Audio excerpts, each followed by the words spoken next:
लोकसभा चुनाव में कम वक्त बचा है। ऐसे में चुनावी समर में कूदने वाले नेता सियासी गोटियां बिछाकर टिकट पाने की जुगत में जुट गए हैं। उधर राजनीतिक दल अपने अपने हिसाब से प्रत्याशी तय करने की रणनीति बना रहे हैं। देश की सबसे बड़ी राजनीतिक पार्टी भाजपा यूपी की सभी 80 सीटें फतेह करना चाहती है। लिहाजा टिकट वितरण में पार्टी बेहद फूंक फूंक कर फैसले लेने की तर्ज पर काम कर रही है। बार बार लोकसभा क्षेत्रों का सर्वे करके मौजूदा माननीयों की जनता पर पकड़ का अंदाजा लगाया जा रहा है। वहीं उम्र सीमा लांघ चुके नेताओं को भी चुनावी मैदान में फिट करने की तैयारी हो रही है। रोहिलखंड की बात करें तो वर्तमान में 5 लोकसभा सीटों पर भाजपा का कब्जा बरकरार है।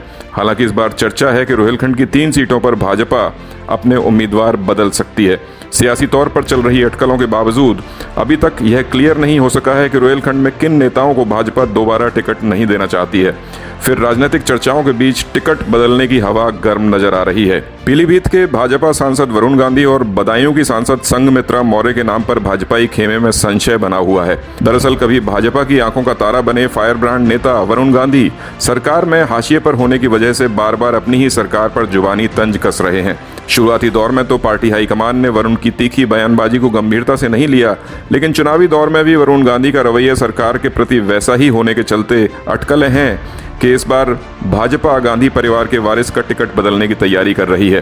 पीलीभीत सीट पर भाजपा वरुण गांधी की जगह किस नेता को प्रत्याशी बनाकर उतारेगी, यह अभी तय नहीं हो सका है।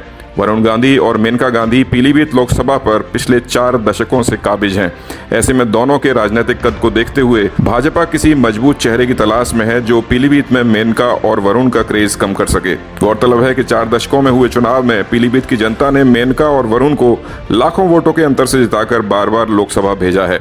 उधर बदायूं में समाजवादी पार्टी का किला ढहाकर 2019 में सांसद बनी संघमित्रा मौर्य की छवि पिता स्वामी प्रसाद के राजनीतिक किरदार की वजह से सुरक्षित नहीं बची है। भाजपा के टिकट पर चुनाव लड़ी संघमित्रा पिछले लोकसभा चुनाव में मुलायम का गढ़ रहे बदायूं सीट पर सैफई परिवार के सांसद धर्मेंद्र यादव को हराकर कब्जा जमाया था। कुछ समय बाद पिता स्वामी प्रसाद मौर्य के भाजपा छोड़कर सपा जाने के बाद सांसद संघमित्रा मौर्य भी भाजपा की आंख की किरकिरी बन गईं। पिता स्वामी प्रसाद मौर्य के हिंदुत्व और सनातन विरोधी बयान भी सांसद संघमित्र के लिए मुसीबत बनते जा रहे हैं। ताजा घटनाक्रम में अब पिता और बेटी दोनों एक पारिवारिक विवाद में भी फंस गए हैं। अदालत ने स्वामी प्रसाद मौर्य और बेटी संघमित्र को कोर्ट में भी तलब किया है। सांसद संघमित्र की शादी को लेकर सवाल उठाते हुए कोर्ट में वाद दायर किया गया है।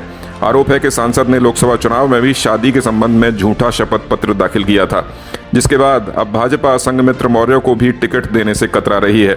माना जा रहा है कि अदालती प्रकरण होने के कारण सांसद संघमित्र को सियासी दिक्कतों का भी सामना करना पड़ सकता है। शाहजहांपुर लोकसभा सीट से सांसद अरुण सागर को केंद्रीय मंत्री कृष्णा राज का टिकट काटकर भाजपा ने उम्मीदवार बनाया था। जातीय समीकरण साधने के लिए शाहजहांपुर सीट पर भाजपा ने रिस्क लेकर केंद्रीय मंत्री की जगह अरुण सागर को रिप्लेस किया था। हालांकि मोदी लहर में अरुण सागर चुनाव तो जीत गए, लेकिन सरकारें रहते हुए भी शाहजहांपुर की राजनीति में कुछ बड़ा और असरदार नहीं कर पाए। पिछले चुनाव में अरुण सागर ने वोट के मामले में मंडल के संतोष गंगवार और वरुण गांधी जैसे चेहरों को भी पीछे छोड़ दिया था। मंडल में सबसे ज्यादा वोटों से चुनाव जीते अरुण सागर तब भाजपा की आंखों का तारा बन गए थे, लेकिन अब पूरी चर्चा है कि अरुण सागर इस बार शाहजहांपुर सीट पर भाजपा उम्मीदवार नहीं होंगे। विधानसभा चुनाव में भाजपा के प्रदर्शन और वर्तमान सियासी हालात को देखते हुए चर्चा है कि पार्टी शाहजहांपुर सीट पर मौजूदा सांसद की बजाय किसी दूसरे चेहरे पर दाव लगाएगी। हालांकि अभी तक यह साफ नहीं हो सका है कि भाजपा मौजूदा सांसद को हटाकर किसे शाहजहांपुर नरेश बनाएगी। बहरहाल सियासी हालात चाहे जो भी हों, रोहिलखंड की 5 लोकसभा सीटों पर फिलहाल भगवा खेमा अभी भी सियासी तौर पर बेहद मजबूत आंका जा रहा है। लोकसभा चुनाव की रणभेरी बज चुकी है और सभी मौजूदा सांसद अपने अपने क्षेत्रों में जनता के बीच जाकर अपने कद का एहसास करा रहे हैं। बावजूद इसके पार्टी इन 5 लोकसभा सीटों पर किस तरह का बदलाव करने जा रही है, यह अभी भी भविष्य के गर्भ में छिपा है।